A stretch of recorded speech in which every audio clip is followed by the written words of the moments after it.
sharing our personal stories is important.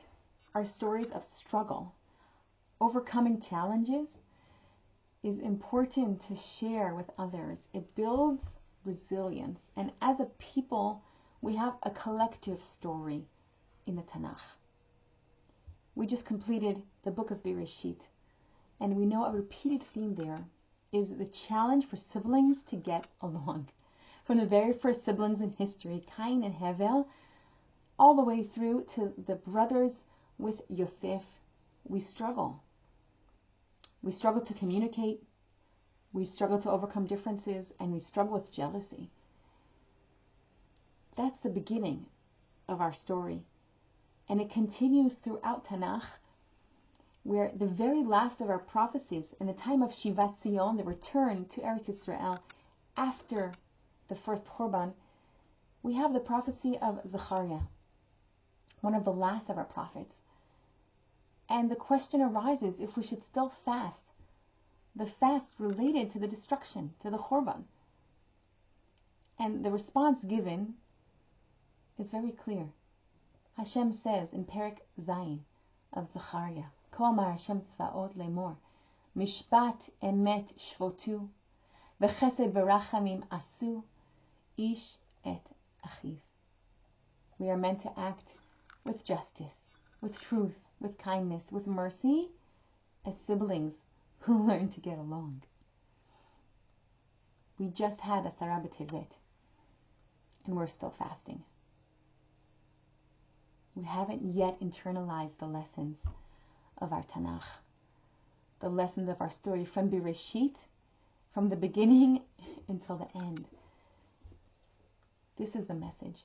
And we see it in the building of the Mishkan. We know the forerunner to the Mikdash, what we are mourning the loss of, and we are simultaneously praying for the building of a place where God's presence is felt more clearly in this world.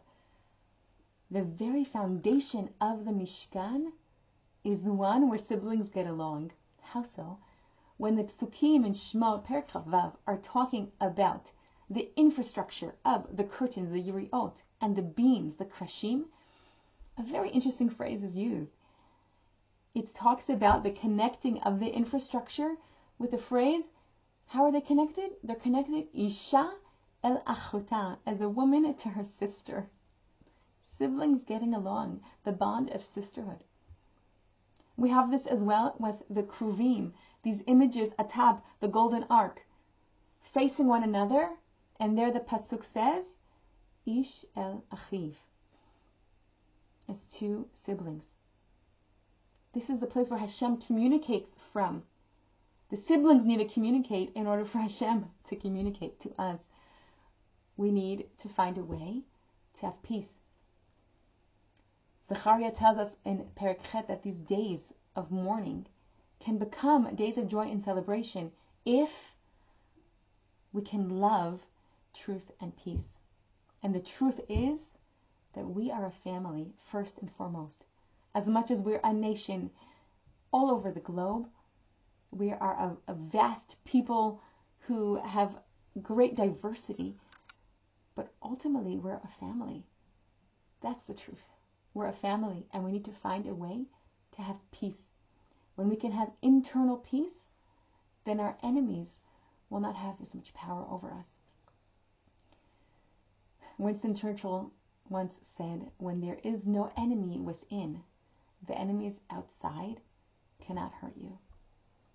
Bezrat Hashem, with Hashem's help, we can learn the lessons of our collective story of Tanakh and write a new chapter.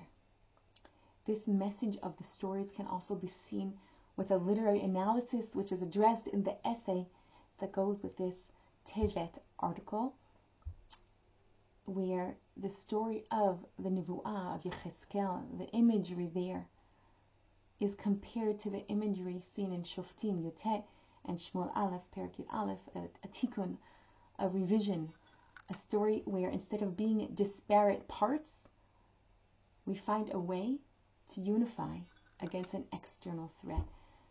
And so too, with Hashem's help, we can learn the lessons today to unify together as one family, siblings with harmony who can get along. And B'ezrat Hashem, we can merit seeing the third Beit HaMikdash, and we can really be able to succeed and overcome our external enemies when we have peace within.